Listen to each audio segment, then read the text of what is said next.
یہ میرے سامنے 16واں پارہ رب العالمین کی لاریب کتاب، سورت کا نام سورت طٰہٰ، اور میرے سامنے آیت نمبر 124 فرمایا ومن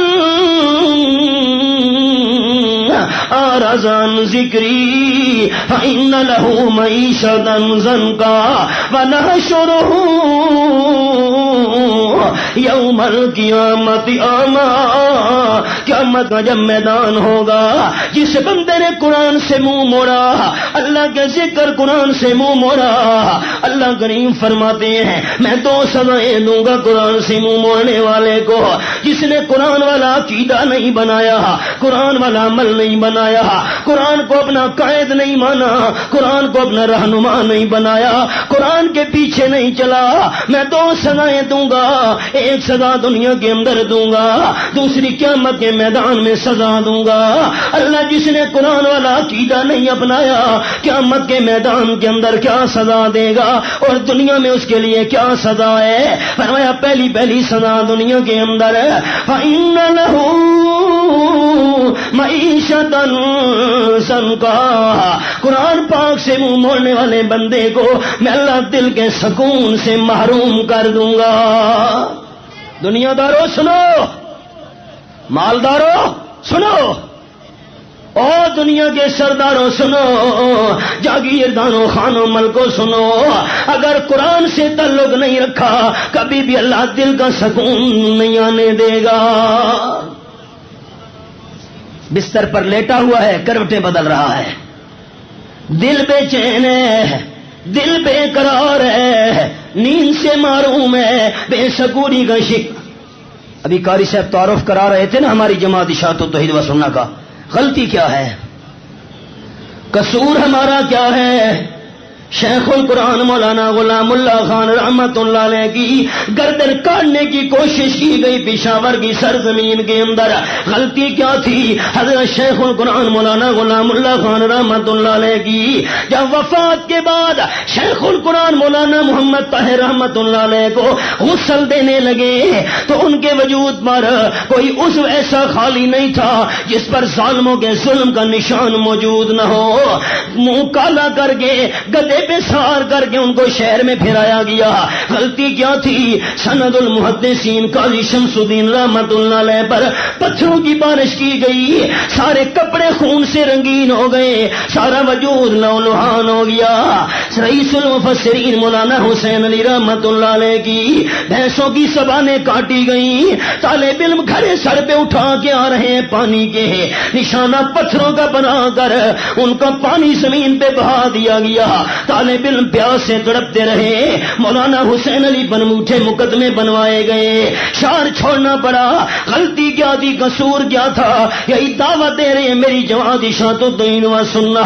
او لوگوں، اگر دل کو سکون ملے گا، اگر دل کو قرار ملے گا تو قرآن کے تعلق کی وجہ سے ملے گا، اور آخرت میں اگر اللہ کی رحمت نصیب ہوگی تو قرآن والے عقیدے کی وجہ سے نصیب ہوگی۔ جس نے قرآن والا عقیدہ نہیں اپنایا، قرآن کو اپنا رہنما نہیں بنایا، قرآن سے تعلق نہیں بنایا، اس کی دنیا بھی برباد ہے، آخرت بھی برباد ہے۔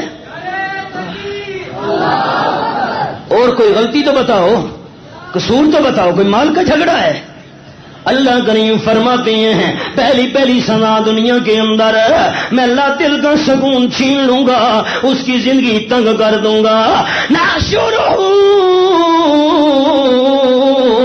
یوم القیامت اعمیٰ، قرآن سے منہ موڑنے والے بندے کو میں اللہ قیامت کے دن اندھا کر کے اٹھاؤں گا۔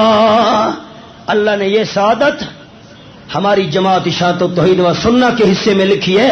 اللہ نے ہماری جماعت کو قرآن کی خدمت کے لیے چن لیا، الحمدللہ۔ ابھی مدارس کی چھٹیاں ہو رہی ہیں، چھٹیوں کے اندر ہماری جماعت کے اکثر مراکز کے اندر قرآن پاک کا دورہ تفسیر پڑھایا جائے گا۔ ذالک فضل اللہ یؤتیہ من یشاء۔ یہ پنجاب کا ایک کونا ہے آپ کا ضلع اٹک، یہاں سے چلیں رحیم یار خان تک چلے جائیں وہ دوسرا کونا ہے، وہاں سے چلیں سیالکوٹ تک چلے جائیں وہاں سے چلے میاں والی ایک کونا ہے، پورے پنجاب میں نہیں، سرحد کے اندر جائیں، سندھ کے اندر جائیں، بلوچستان میں دال بدین تک گیا، ایران کی سرحد تک گیا، ایران کی سرحد کے قریب ہم نے ایک کانفرنس کی، ہزارہ لوگ، اور جو کانفرنس کے میزبان تھے مجھے کہنے لگے، مولانا محمد یوسف ان کا نام تھا، کہنے لگے مولانا میں شیخ عبد الغنی جاجری رحمت اللہ علیہ سے قرآن پڑھ کے آیا ہوں۔ احباب میں گلگت پہنچا، وہاں پر مجھے علماء ملے، کون ہے آپ؟ ہم نے پنڈی میں شیخ القرآن رحمت اللہ علیہ سے قرآن کی تفسیر پڑھی۔ میں خسدار کے اندر پہنچا، خران میں پہنچا، ایک عالم مولانا عبد الشکور صاحب مجھے کہنے لگے مولانا میں نے سن 65 میں شیخ القرآن سے پنڈی میں قرآن پڑھا تھا۔ کہاں کہاں ہماری جماعت کی قرآن کی خدمت کی آواز گونج رہی ہے۔ اللہ کریم کی مہربانی، اللہ کا احسان، اللہ نے قرآن کی خدمت کے لیے ہمیں قبول کر لیا۔ قیامت کے میدان کے اندر جس نے قرآن سے منہ موڑا اس کا انجام اللہ فرماتے ہیں ناشرہ یوم القیامت اعمی، ایسے بندے کو میں اندھا کر کے اٹھاؤں گا، قال آج رو رہا ہے اور اللہ کے دربار میں عرض کرتا ہے رب لما حشرتنی اعمی وقد كنت بصیرا،